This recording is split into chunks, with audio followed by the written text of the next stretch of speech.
Hello students. तो हम लोग डिस्कस कर रहे थे लॉज ऑफ मोशन। इसमें हम लोगों ने Newton's first law of motion और सेकंड लॉ ऑफ मोशन को स्टडी कर लिया था। तो उससे रिलेटेड बहुत सारे टर्म्स हम लोगों ने देखे, इम्पल्स मोमेंटम थ्योरम, और इससे रिलेटेड क्वेश्चंस भी हम लोग सॉल्व कर चुके थे। अब हम लोग आगे स्टार्ट करते हैं Newton's third law of motion. Newton's third law of motion.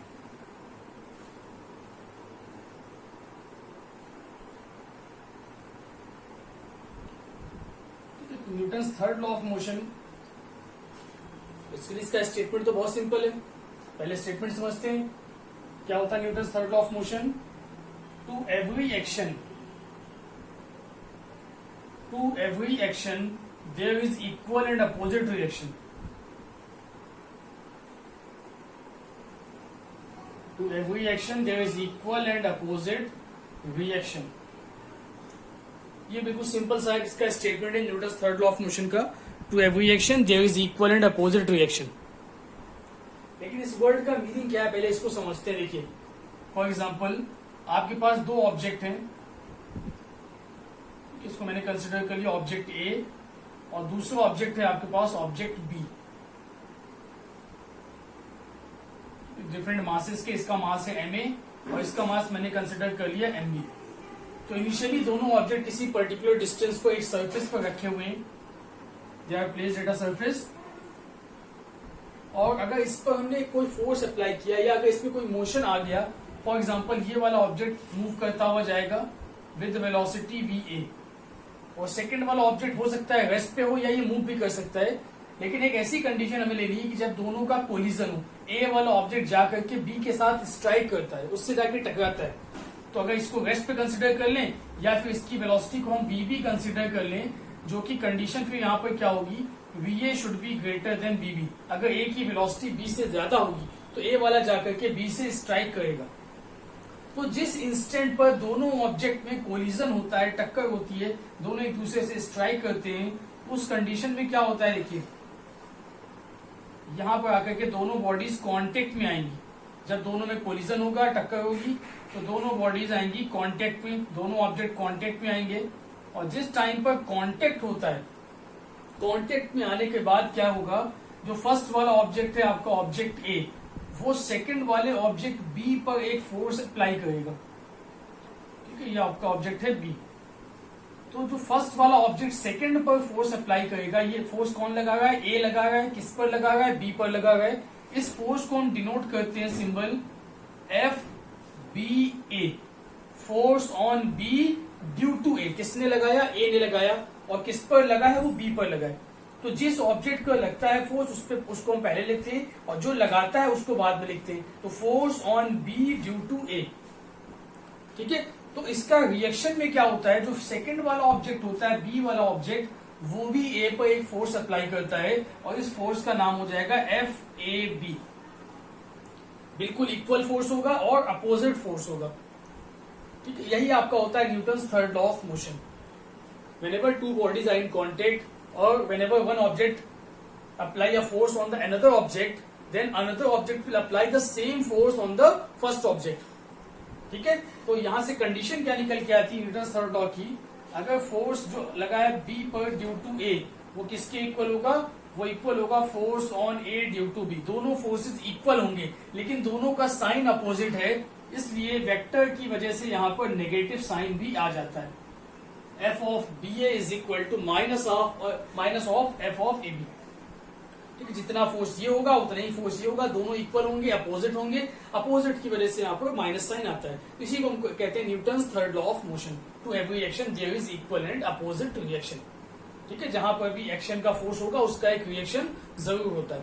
इसके बहुत सारे एग्जाम्पल आप फील कर सकते हैं अपनी डेली लाइफ में भी। जैसे आप क्रिकेट खेलते हैं, बॉल आपको बैट्समैन ने बॉल मारा, शॉट खेला उसने, आपने जब बॉल को कैच किया, तो जिस इंस्टेंट पर आप बॉल को कैच करते हो, तो बॉल एक फोर्स लगाती है आपके हाथ के ऊपर, और आपके हाथ से एक फोर्स लगता है बॉल के ऊपर। अगर आप उसको तुरंत बंद ना करें, यानी कैच जब आप करते हैं तो अपने हाथ को ऐसे फोल्ड करते हैं, अगर आप फोल्ड ना कर सिर्फ ऐसे हाथ लगाए तो बॉल आएगी, स्ट्राइक करके वापस नीचे गिर जाएगी। उसका रीजन क्या है, क्योंकि बॉल ने फोर्स लगाया आपके हैंड पर, और आपके हैंड ने एक फोर्स लगाया बॉल पर, अपोजिट फोर्स, जिस वजह से क्या होता है बॉल नीचे गिर जाती है, इसीलिए हम लोग तुरंत उसको कैच करते हैं।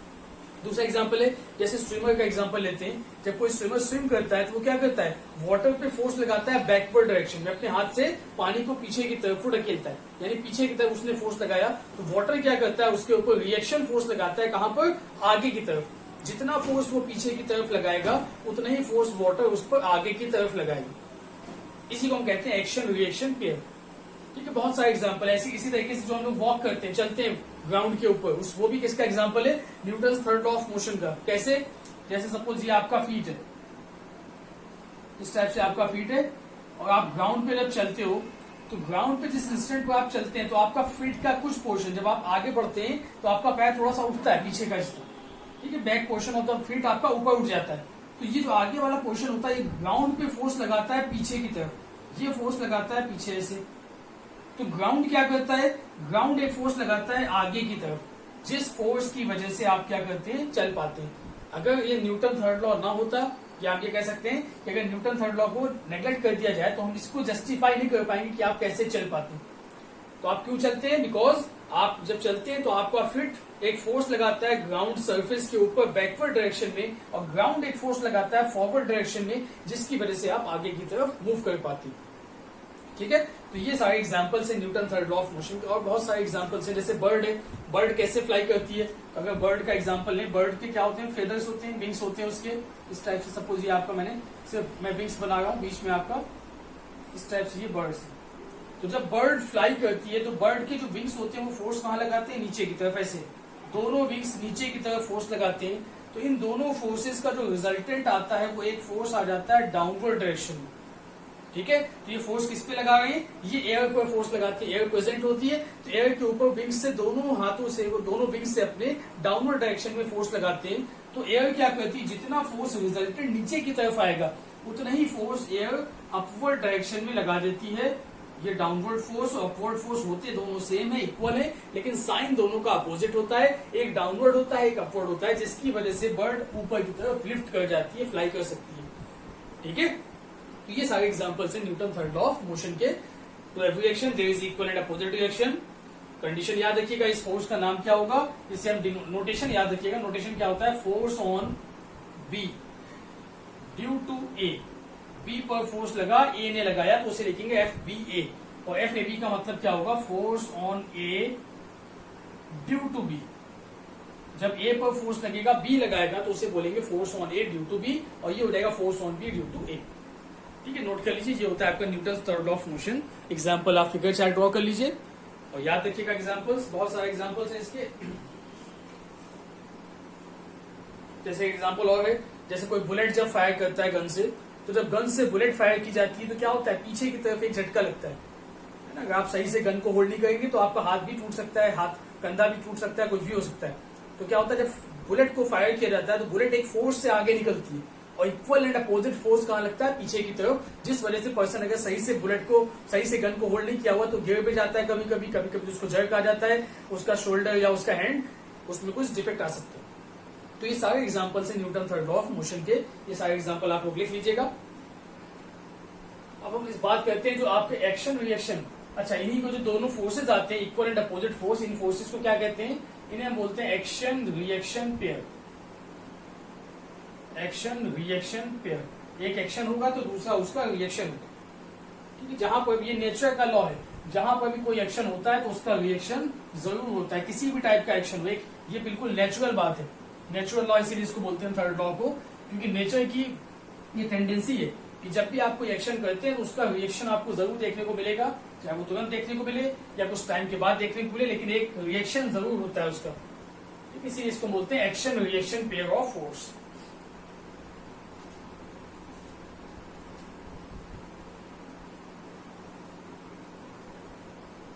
तो कुछ इंपॉर्टेंट पॉइंट्स अब देखते हैं, दो न्यूटन थर्ड लॉ से रिलेटेड कुछ इंपॉर्टेंट पॉइंट्स हैं, उनको आप समझिए। सबसे पहला पॉइंट आता है Newton third law of motion, it is applicable, जो आपका थर्ड लॉ ऑफ मोशन होता है, it is applicable irrespective of nature of force, irrespective of nature of force। इसका क्या मतलब है, कोई भी फोर्स हो आपका, नेचर ऑफ फोर्स पे डिपेंड नहीं करता है Newton third law of motion. कैसा भी फोर्स हो, कहीं का भी फोर्स हो, अगर फोर्स लगा है, एक्शन हुआ है, तो उसका रिएक्शन जरूर होगा। यही आपका सबसे मेन पॉइंट है इसमें कि जो Newton third law of motion है, किसी टाइप का फोर्स हो, चाहे वो कॉन्टेक्ट फोर्स हो, नॉन कॉन्टेक्ट फोर्स हो, कोई भी फोर्स हो, हमेशा आपका Newton third law of motion applicable होगा ही होगा। एक्शन हुआ है तो रिएक्शन होगा ही होगा, चाहे वो आपको दिखाई दे या ना दिखाई दे, लेकिन रिएक्शन कुछ ना कुछ वहां पर होगा। तो ये फर्स्ट पॉइंट है इसका Newton third law of motion का, it is irrespective of nature of force. The second important point is जो आपके एक्शन और रिएक्शन फोर्स अप्लाई होते हैं, action and reaction act on different bodies, action and reaction act on different bodies. एक ही body पर action और reaction generate नहीं होता, जैसे मैंने अभी डायग्राम बना के आपको दिखाया भी था। अगर सपोज ये आपके पास दो ऑब्जेक्ट हैं, तो इसका फोर्स लगेगा सेकंड वाले पर और इसका फोर्स लगेगा फर्स्ट वाले पर। यानी हम ऐसे बना सकते हैं कि जो फर्स्ट वाला बॉडी है, इसको अगर 1 और 2 कंसिडर कर लें, तो फर्स्ट वाले बॉडी पर फोर्स कहां लग रहा है, फर्स्ट वाले बॉडी पे फोर्स लेफ्ट साइड में लगा, इसने सेकंड वाले ने लगाया, जिसका नाम क्या हो जाएगा, F12, force on 1 due to 2। और सेकंड वाले बॉडी का, इसको हम सेपरेटली ड्रॉ करते हैं, तो सेकंड वाले बॉडी पर फोर्स लग रहा है F21, जो कि राइट साइड पर लग रहा है। तो एक्शन और रिएक्शन होता है तो कॉन्टेक्ट में, जब कॉन्टेक्ट होता है तो एक्शन रिएक्शन पे आएंगे, नॉन कॉन्टेक्ट से भी आ सकता है, आएगा ही आएगा। लेकिन जो ये फोर्सेज होते हैं आपके एक्शन और रिएक्शन, वो डिफरेंट बॉडीज पर एक्ट करते हैं, सेम बॉडी पर कभी भी एक्शन और रिएक्शन नहीं आ सकते, दो अलग अलग बॉडीज पर ही एक्शन और रिएक्शन होगा। ठीक है, ये सेकंड इंपॉर्टेंट पॉइंट है। थर्ड इंपॉर्टेंट पॉइंट,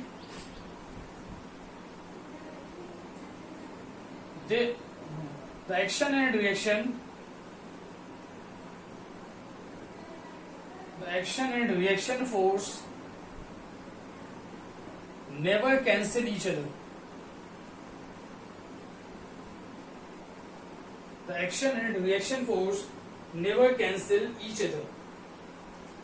क्योंकि ये दोनों कभी भी एक दूसरे को कैंसिल नहीं कर सकते। क्यों नहीं कर सकते cancel? Because they act on different bodies. क्योंकि फोर्स जो कैंसिल आउट होते हैं वो कब होते हैं, जब एक ही बॉडी पर कई सारे फोर्सेस लगते हैं, तो हो सकता है वो कैंसिल आउट हो जाए या उनका रिजल्टेंट 0 हो जाए। लेकिन अगर डिफरेंट बॉडीज पर फोर्स अप्लाई होता है तो वो कभी भी कैंसिल आउट नहीं हो सकता, क्योंकि देखिए यहाँ पर एक ही फोर्स लग रहा है, इस पर भी एक ही फोर्स लग रहा है, जिसको कैंसिल करने के लिए कोई दूसरा फोर्स अभी नहीं है। तो एक्शन और रिएक्शन एक दूसरे को कैंसिल नहीं कर सकते। हाँ, इसको कैंसिल करने के लिए आपको कोई तीसरा फोर्स लगाना पड़ेगा, राइट साइड में, लेफ्ट साइड में इसके ऊपर लगाना पड़ेगा, राइट साइड में इसके ऊपर लगाना पड़ेगा, तब जाकर के ये फोर्सेस कैंसिल आउट होंगे। लेकिन आपस में जो पेयर जनरेट होते हैं वो कैंसिल आउट क्यों नहीं होते हैं? Because they act on different bodies. तो ये बहुत इंपॉर्टेंट पॉइंट है, इसको याद रखिएगा। Action reaction can never cancel each other, ये बहुत इंपॉर्टेंट पॉइंट है। Next point,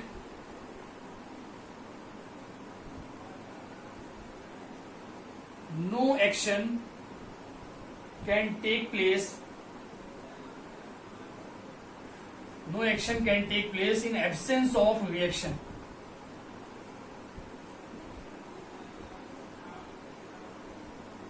No action can take place in absence of reaction. जब तक रिएक्शन फोर्स नहीं होगा तब तक एक्शन नहीं होगा, एंड वाइस वर्सा। बिना रिएक्शन के एक्शन नहीं होगा और बिना एक्शन के रिएक्शन नहीं होगा। दोनों के लिए एक चीज का रिक्वायरमेंट है, अगर एक्शन होगा तभी रिएक्शन होगा या रिएक्शन होगा तभी एक्शन होगा। सिर्फ एक चीज एग्जिस्ट नहीं कर सकती। ठीक है, इसका एग्जांपल क्या है? जैसे बहुत सिंपल सा एग्जांपल, जैसे आप लोग गेम खेलते हैं टग ऑफ वॉर, रस्सी आपने पकड़ ली, तो ये आपकी एक रोप है, इधर से कुछ लोगों ने इसको होल्ड किया हुआ है, ठीक है, इस टाइप से 2-3 लोग इधर खड़े हुए हैं और कुछ लोग इधर भी खड़े हुए हैं। इस रोप को इसने पकड़ा हुआ है और इस पर्सन को दूसरे पर्सन ने पकड़ा हुआ है। ये टग ऑफ वार का अगर गेम हम लोग डिस्कस करें तो यहाँ पे क्या होता है, देखिए अगर इसको कंसिडर कर लेते हैं फर्स्ट, इसको कंसिडर कर लेते हैं सेकंड, तो फर्स्ट वाले ने सेकंड पर फोर्स लगाया, कहाँ, रोप पर फोर्स लगाया, तो किधर की तरफ खींच रहा है, इधर की तरफ। तो इस फोर्स को हम क्या कहेंगे, force on second due to first. अगर यहाँ पे सेंटर कंसिडर कर ले रोप का, तो ये जो फोर्स होगा वो किस पर लग रहा है, सेकंड वाले पर। कौन लगा रहा है, फर्स्ट वाला अपनी तरफ खींच रहा है। ऐसे इधर की तरफ एक फोर्स लगेगा, इसका नाम क्या होगा, ये हो जाएगा F12, force on 1 due to 2 वाला इसको अपनी तरफ खींच रहा है तो ये F12 हो जाएगा। ठीक है, अब अगर इसमें से कोई भी एक चीज 0 हो जाती है, मतलब अगर सपोज सेकंड वाला कोई फोर्स अप्लाई ना करे, यानी इधर कोई रस्सी लेके रस्सी किसी ने पकड़ी ना हो, टग ऑफ वॉर का गेम अगर हम बोले तो टग ऑफ वॉर बिना सेकंड पर्सन के हो ही नहीं सकता। रस्सी आपकी जमीन में से पड़ी हुई, आप पकड़ के खींच रहे, तो क्या होगा? क्या यहाँ पे कोई फोर्स एग्जिस्ट कर पाएगा? आप खींचोगे, आप जबरदस्ती खींचोगे, गिर पड़ोगे। इसका मतलब एक्शन और रिएक्शन के लिए किसी ना किसी एक चीज की रिक्वायरमेंट है, तभी दूसरा एग्जिस्ट करेगा, सिंगल कोई एग्जिस्ट कर नहीं सकता। ठीक है, एग्जिस्ट करने के लिए एक रिक्वायरमेंट भी, तभी दोनों एग्जिस्ट करेंगे। तो no action can take place in absence of reaction. यहाँ पे क्या हुआ? यहाँ पे रिएक्शन फोर्स जीरो हो गया, तो एक्शन भी क्या हो जाएगा? एक्शन फोर्स की वैल्यू भी जीरो हो जाएगी। ठीक है, तो एक्शन और रिएक्शन दोनों साथ में एग्जिस्ट करते हैं, कोई एक अकेला एग्जिस्ट नहीं कर सकता, और एक के एब्सेंस में दूसरा भी एग्जिस्ट नहीं कर सकता। तो ये कुछ इंपॉर्टेंट पॉइंट्स हैं related to Newton's third law of motion, जिसमें एक्शन और रिएक्शन पे फोर्सेस की हमने बात की। क्लियर? तो Newton third law of motion आप समझ गए होता क्या है, इसके एग्जांपल्स क्या हैं, और इसके इंपॉर्टेंट पॉइंट्स, एक्शन रिएक्शन कब एग्जिस्ट करेंगे, क्या क्या उसके अंदर कंडीशंस होंगी, वो सारी कंडीशन लोग यहाँ पर डिस्कस करेंगे। चलिए अब आगे चलते हैं। न्यूटन थर्ड लॉ को भी हम लोग को बहुत डिटेल में पढ़ना है, क्लास 11th वालों को। 9th के लिए तो इतना सफिशिएंट है, लेकिन क्लास 11th में बहुत सारी चीजें भी हम लोगों को पढ़नी है, उसको हम आगे डिस्कस करेंगे। फिलहाल हम लोग आते हैं law of conservation of momentum पर, क्योंकि हम लोग मोमेंटम पढ़ चुके हैं, इंपल्स पढ़ चुके हैं, सारी चीजें डिस्कस कर चुके हैं। तो अभी हम लोग स्टार्ट करते हैं next topic, law of conservation of linear momentum.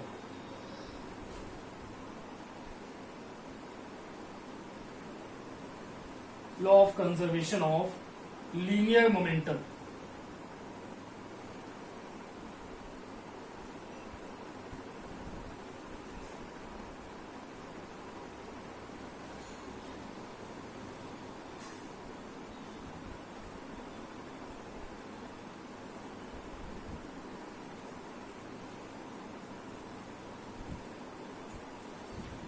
क्योंकि law of conservation of linear momentum जो आपका आता है, ये न्यूटन सेकेंड लॉ और न्यूटन थर्ड लॉ पर बेस्ड है। ठीक है, हम लोगों ने सेकेंड लॉ भी पढ़ लिया, थर्ड लॉ भी पढ़ लिया, दोनों के कॉम्बिनेशन से, दोनों के रिलेशन से आपका एक लॉ निकल के आता है, जिसे बोलते हैं law of conservation of momentum. तो पहले इसका स्टेटमेंट समझ लेते हैं, फिर मैं इसको एक्सप्लेन करता हूं। पहले स्टेटमेंट लिख लीजिए।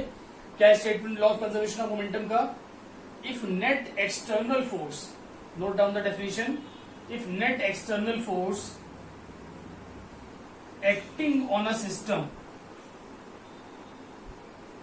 if net external force acting on a system is zero, then total linear momentum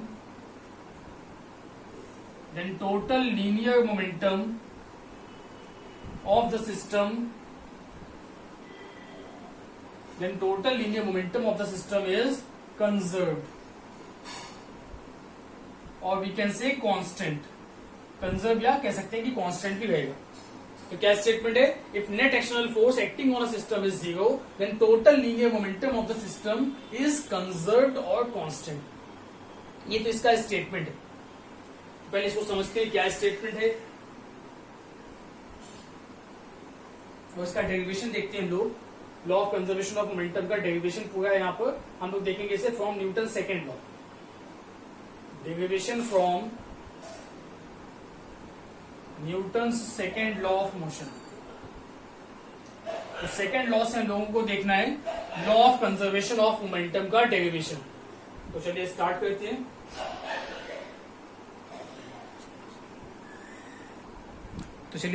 इसका डेरिवेशन। हम सपोज कर लेते हैं कि आपके पास डिफरेंट मासेस है m1, m2, m3, और वो डिफरेंट वेलोसिटीज से मूव कर रहे हैं डिफरेंट डायरेक्शन में।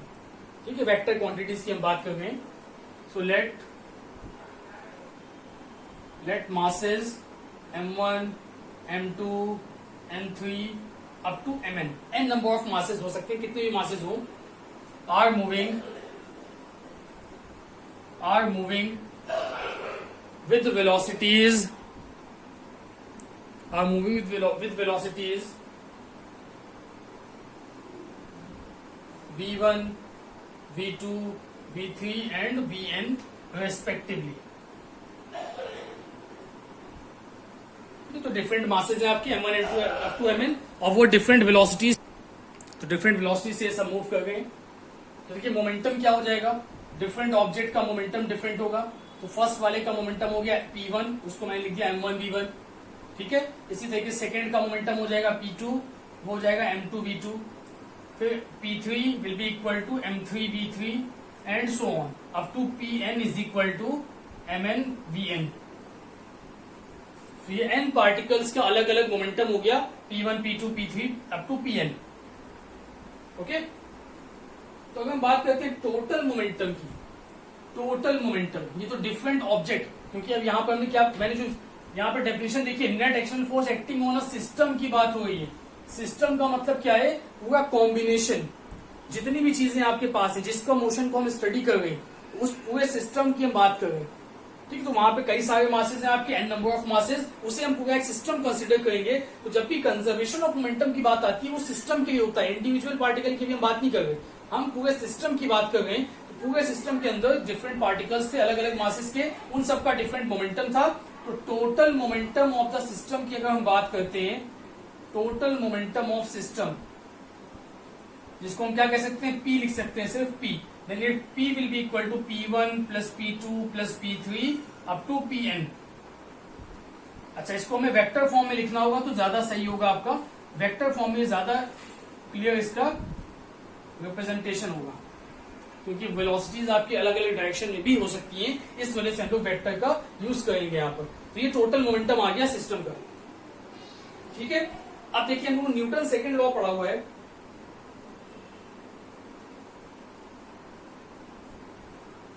अगर टोटल फोर्स हम कंसिडर कर लें बाय न्यूटन सेकंड लॉ, सीधे पहले यहां पर लिखते हैं by Newton second law, by Newton second law क्या होता है Newton second law, F is equal to delta P upon delta T, और इसको हम लोग dP अपॉन dt भी लिखते थे डिफरेंशिएशन के टर्म में, दोनों टर्म में लिख सकते हैं। F is equal to delta P upon delta T और dP अपॉन dt। ठीक, ये आपका न्यूटन सेकंड लॉ होता है। अब देखिए कंडीशन पे आते हैं, कंजर्वेशन ऑफ मोमेंटम की कंडीशन क्या है, if net external force on the system is zero. तो ये आपका क्या है, एक्सटर्नल फोर्स होता था, मैंने आपको बताया था न्यूटन सेकंड लॉ में F क्या होता था, एक्सटर्नल फोर्स होता था।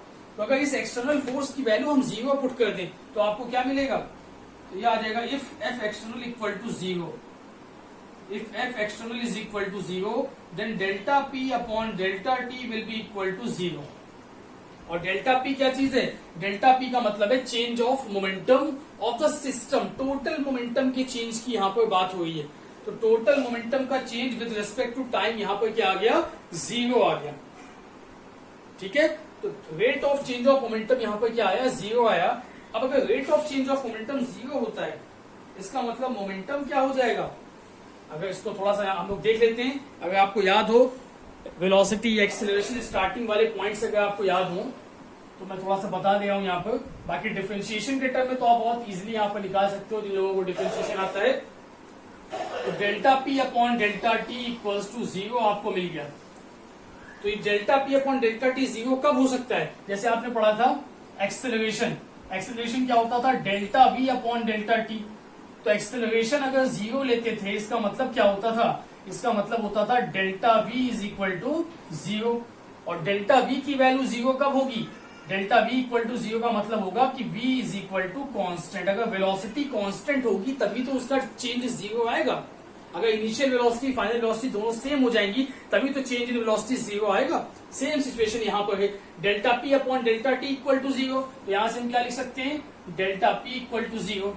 अगर डेल्टा P जीरो हो गया इसका मतलब क्या हो जाएगा, P will be equal to constant, उसका जो मोमेंटम होगा वो क्या होगा, कांस्टेंट होगा। आई बात समझ में। तो यही चीज मैंने यहाँ पर लिखी, delta P upon delta T equal to zero. So delta P equal to zero, if delta P equal to zero it means P is equal to constant. और P की वैल्यू क्या है, P ये टोटल मोमेंटम है P1 plus P2। तो इसको आगे आप ऐसे भी लिख सकते हैं, P1 plus P2 plus P3 and so on is equal to constant. तो total momentum of the system क्या आ गया, कांस्टेंट आ गया। वेक्टर फॉर्म में आप चाहो वेक्टर फॉर्म में लिख दो, या सिर्फ मैग्नीट्यूड की अगर हम बात करें तो मैग्नीट्यूड भी उसका कांस्टेंट होगा। ठीक है, तो ये तो बात हो गई, चेंज इन मोमेंटम उसका जीरो आया तो मोमेंटम हो गया कांस्टेंट। इसी यही आपका क्या था, law of conservation of momentum था। If net external force on the system is zero then total momentum of the system is conserved और कांस्टेंट। तो कंजर्व बोले या कांस्टेंट बोले बात है कि जितना पहले होगा उतना ही बाद में होगा मोमेंटम। यही आपका निकल के आ गया, टोटल मोमेंटम इज कांस्टेंट। ठीक है। अगर इसी को डिफरेंशिएशन की फॉर्म से देख लेते हैं तो और ज्यादा सिंपल है।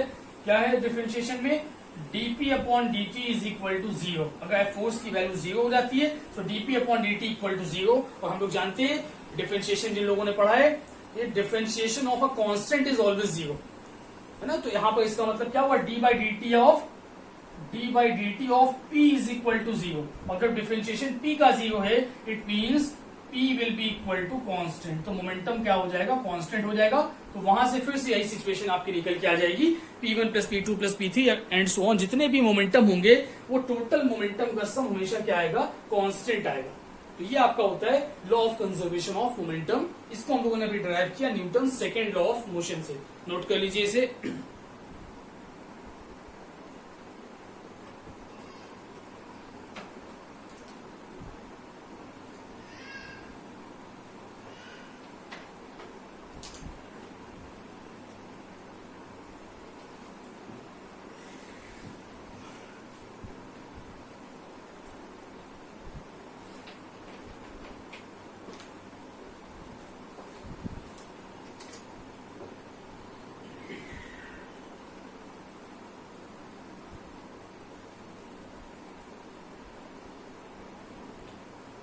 चलिए अब हम लोग फिर से देखते हैं इसी का derivation, law of conservation of momentum का डेरिवेशन। अभी हमने सेकेंड लॉ से देखा, अब इसी को हम लोग ड्राइव करते हैं Newton third law of motion से।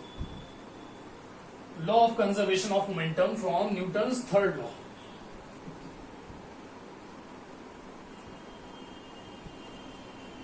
From Newton third law of motion.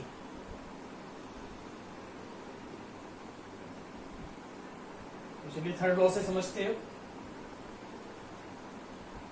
तो थर्ड लॉ के लिए हम क्या करते हैं, हम लोग पढ़ा थर्ड लॉ में भी, every action has equal and opposite reaction.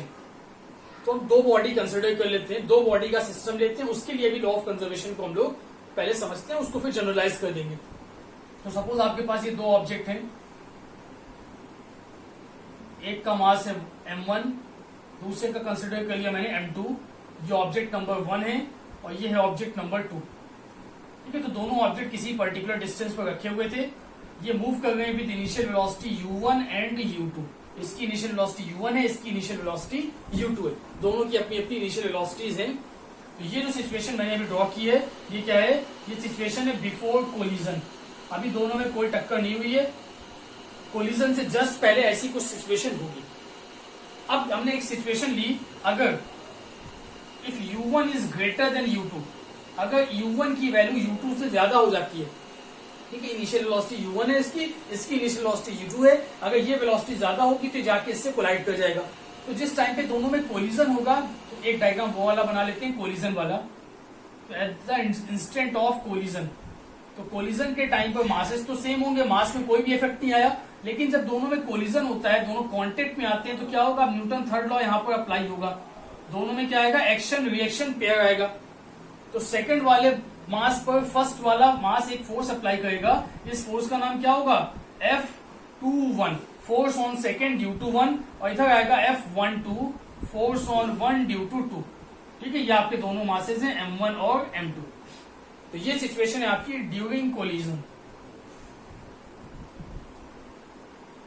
ये ड्यूरिंग कोलिजन वाली बात होगी। अच्छा, अब देखिए, जब कोलिजन हुआ, दोनों में टक्कर हुई, तो ऐसा तो होगा ही नहीं दोनों साथ ही में स्टिक कर जाए। एक सिचुएशन वो भी हम लोग पढ़ेंगे कि जब दोनों स्टिक कर जाएंगे। फिलहाल यहाँ पर जो सिचुएशन हम लोग लेते हैं वो क्या ले रहे हैं कि कोलिजन के बाद फिर से दोनों में सेपरेशन हुआ। दो बॉल थी, दोनों बॉल स्ट्राइक किए एक दूसरे को और फिर से वो सेपरेट हो गई। ठीक है, जैसे आप गोल्फ उसमें देखते हैं, कैरम खेलते हैं आप, कैरम में क्या है आपका, दोनों आपकी जाके स्ट्राइक करती है, बाद में फिर वो सेपरेट हो जाते हैं। ठीक है, स्ट्राइकर जाके स्ट्राइक करता है, फिर सेपरेशन हो जाता है। तो ये आपका हो गया ड्यूरिंग कोलिजन वाली सिचुएशन। अब बाद में जब सेपरेशन हुआ, तो सेपरेट होने के बाद जो M1 वाला मास था, सपोज वो V1 की वेलोसिटी से मूव करने लगा, और M2 वाला मास ये V2 की वेलोसिटी से मूव करने लगा। ये कहीं भी जा सकते हैं, हो सकता है ये पीछे चला जाए, ये भी इधर आ जाए या उधर चला जाए। वो चीजें मैं भी अभी ये जो मैंने डायरेक्शन बनाई, ये सिर्फ मैंने एक एग्जाम्पल लिया हुआ है। ये एक डायरेक्शन मैंने यहाँ पे एग्जैक्ट डायरेक्शन नहीं बनाई हुई है, वो बहुत सारी चीजों पर डिपेंड करेगा। M1 मासेस की वैल्यू पर डिपेंड करेगा, इनिशियल वेलोसिटीज पर डिपेंड करेगा कि कौन किधर जाएगा आफ्टर कोलिजन। तो उस पर अभी हम लोग नहीं जा रहे हैं। अभी मैंने कंसिडर कर लिया कि आफ्टर कोलिजन M1 वाला मास V1 की वेलोसिटी से राइट साइड में गया, M2 वाला मास भी V2 की वेलोसिटी से राइट साइड में गया। ये सिचुएशन है आपकी आफ्टर कोलिजन। कोलिजन के बाद ऐसा हुआ। तो मैंने 3 डायग्राम बनाए हुए हैं, before collision, during collision and after collision. ये 3 डायग्राम यहाँ पर आपके सामने, ठीक है। तो बिफोर कोलिजन से हम लोग मोमेंटम फाइंड करेंगे, आफ्टर कोलिजन से मोमेंटम फाइंड करेंगे, लेकिन जो थर्ड लॉ आपका आएगा वो आएगा ड्यूरिंग कोलिजन वाली स्टेट पर, क्योंकि यहीं पे आपका एक्शन रिएक्शन पेयर जनरेट हुआ है। तो यहां से बहुत कायदे से समझिएगा आप लोग। अच्छा, ये सब आप पहले लिख देंगे, थ्योरी में आपको ये लिखना होगा, मेंशन करना होगा। If late two objects of masses M1 M2 initially moving with velocities U1 and U2 and if U1 is greater than U2 then there will be a collision. During the collision there will be action and reaction forces which will act on both the object and after collision both the objects are going with velocities V1 and V2. इतना आपको लिखना होगा, ये लिख दीजिएगा आप लोग। तो अब स्टार्ट करते हैं हम लोग। मैं सीधे डेरिवेशन आपको बताता हूं। तो मैं स्टार्ट करता हूं ड्यूरिंग कोलिजन। ड्यूरिंग कोलिजन, जिस इंस्टेंट पर कोलिजन हुआ, तो ड्यूरिंग कोलिजन क्या हुआ, एक्शन रिएक्शन पेयर है। तो during collision by Newton's third law, क्योंकि हम लोगों को जो डेरिवेशन करना है वो न्यूटन्स थर्ड लॉ से ही करना है। तो ड्यूरिंग कोलिजन हमने अप्लाई किया न्यूटन्स थर्ड लॉ। तो जो आप न्यूटन्स थर्ड लॉ अप्लाई करेंगे तो क्या आएगा, F21 is equal to minus of F12। ठीक है, ये आपका हो गया एक्शन, तो ये हो गया रिएक्शन। F21 का मतलब force on second due to first, force on first due to second. ये दोनों फोर्सेज मैंने यहां पर लिख दिया, F21 is equal to minus of F12। तो ये तो न्यूटन थर्ड लॉ मैंने अप्लाई कर दिया।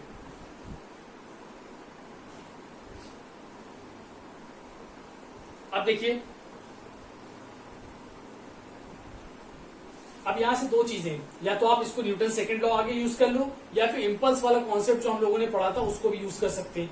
तो अगर हम कंसिडर कर लें कि जो ड्यूरिंग कोलिजन जो टाइम इंटरवल है, ये टाइम इंटरवल है डेल्टा टी, क्योंकि दोनों में जब कोलिजन होगा तो बहुत शॉर्ट इंटरवल ऑफ टाइम के लिए दोनों कोलाइड करेंगे, फिर इससे सेपरेट हो जाएंगे। तो उस टाइम को मैंने डेल्टा टी से मेजर कर दिया, डेल्टा टी से डिनोट कर दिया। तो देखिएगा यहाँ पे हम सीधे न्यूटन सेकंड लॉ अप्लाई करते हैं, थर्ड उसमें नहीं जाते इंपल्स पे, हम सेकंड लॉ बता देते हैं। Now using Newton second law, now by second law of motion. तो सेकंड लॉ क्या होता है, F इज इक्वल टू होता है delta P upon delta T. ये होता है आपका न्यूटन सेकंड लॉ। तो F21 को हम क्या लिखेंगे, इसे लिख देंगे delta P upon delta T. अच्छा, चेंज इन मोमेंटम किस में होगा, बस ये बात आपको समझने वाली है। यहाँ पर फोर्स, किस पर फोर्स लगा, ये जो F21 वाला फोर्स है ये कौन से वाले ऑब्जेक्ट पर लगा है, ये सेकंड वाले पर लगा है। तो मोमेंटम भी किसका चेंज होगा, मोमेंटम भी सेकंड का ही चेंज होगा, क्योंकि जिस पर फोर्स लगेगा उसका मोमेंटम चेंज होगा। तो यहाँ पर हम क्या लिखेंगे, डेल्टा P2 लिखेंगे हम, क्योंकि जो मोमेंटम में चेंज आएगा वो सेकंड वाले ऑब्जेक्ट में चेंज आएगा, सेकंड वाली बॉल में मोमेंटम में चेंज आएगा। तो इसको मैंने लिख दिया delta P2 upon delta T is equal to minus sign F12। F12 कौन सा फोर्स है, फोर्स ऑन वन है। तो जब फर्स्ट वाले पर फोर्स लगेगा तो मोमेंटम भी किसका चेंज होगा, फर्स्ट वाले का ही चेंज होगा। इसलिए मैं यहाँ पर क्या लिखूंगा, delta P1 upon delta T. बात समझ में आई। तो पहले मैंने क्या किया, F21 is equal to minus of F12, और मैंने न्यूटन सेकंड लॉ अप्लाई किया, delta P upon delta T दोनों में पुट कर दिया। तो ये आपका हो गया delta P2 upon delta T, और ये हो गया माइनस का delta P1 upon delta T. अब आप मोमेंटम पढ़ चुके हैं, डेल्टा पी क्या होता था, mass into final velocity minus initial velocity. तो चलिए वैल्यूज पुट करते हैं। देखिए डेल्टा टी तो यहाँ से कैंसिल आउट हो गया, क्योंकि टाइम दोनों के लिए सेम। तो डेल्टा P2 क्या होगा, डेल्टा P2 हो जाएगा मास ऑफ सेकेंड, क्योंकि सेकेंड के मोमेंटम की बात हुई तो मास भी सेकेंड का लिया जाएगा, मास ऑफ सेकेंड। और यहाँ पर क्या आएगा, velocity of second final velocity minus initial velocity of second. तो ये आपका आ गया M2 into V2 minus U2, ठीक है, is equal to minus sign already था यहाँ पर। डेल्टा P1 क्या होगा, mass of one and change in velocities of one. तो final velocity of first V1 है, इनिशियल वेलोसिटी है इसकी U1। ये बात समझ में आ गई, U1 V1 U2 V2। यहाँ पे डेल्टा P2 था तो फाइनल वेलोसिटी के लिए और फाइनल इनिशियल वेलोसिटी के लिए दोनों सेकेंड की। यहाँ पे 1 था तो final velocity of 1 and initial velocity of 1, ये मैंने कंसिडर कर लिया। तो चलिए इसको ओपन करते हैं। तो क्या आएगा, देखिए M2 V2 minus M2 U2 is equal to minus M1 V1 plus M1 U1। ठीक है, तो v1 वाले टर्म एक साइड कर लेते हैं, v वाले टर्म एक साइड, u वाले टर्म एक साइड, तो क्या आएगा देखिए m2v2 plus m1v1 is equal to m1u1 plus m2u2। ये रिलेशन आ गया आपके पास। और यही जो रिलेशन जो आपका आया है ये बहुत इंपॉर्टेंट रिलेशन है, इसी से आप बहुत सारे न्यूमेरिकल के भी सॉल्व करेंगे और इसी से हम लोग ये भी बता सकते हैं कि न्यूटन ये आपका law of conservation of momentum prove हो गया। कैसे प्रूव हो गया देखो, m2v2 क्या है, m2v2 है final momentum of second object, m1v1 क्या है, final momentum of first object. यानी इसे हम क्या बोल सकते हैं, इसे बोल सकते हैं total final momentum, total final momentum. और ये क्या चीज है आपकी, m1u1 है initial momentum of first object, m2u2 है initial momentum of second object. यानी ये जो टर्म आपका आ गया, ये क्या आ गया, ये आ गया टोटल इनिशियल मोमेंटम, ये आपका हो गया टोटल इनिशियल मोमेंटम।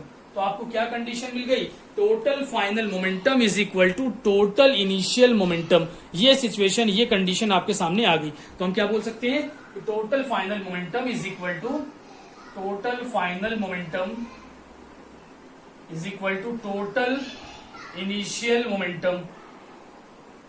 ठीक है, अगर टोटल फाइनल मोमेंटम और टोटल इनिशियल मोमेंटम इक्वल आ गए, यानी जितना पहले था मोमेंटम उतना ही बाद में भी आ गया, इसका मतलब क्या होगा कि टोटल मोमेंटम जो होगा, तो total final momentum is equal to total initial momentum. यानी यहां से हम क्या कह सकते हैं, total momentum of the system,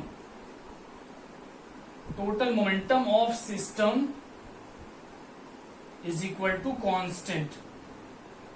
constant है तभी तो इनिशियल और फाइनल इक्वल आए, इनिशियल मोमेंटम और फाइनल दोनों इक्वल आ गए, इसका मतलब उसकी वैल्यू क्या होगी, एक फिक्स वैल्यू होगी, एक कांस्टेंट वैल्यू होगी। Hence law of conservation of momentum is proved, hence law of conservation of momentum is proved. Total initial momentum is equal to total final momentum, यानी total momentum of the system is conserved, constant दोनों बोल सकते हैं आप। तो total momentum of the system आपका constant prove होगी।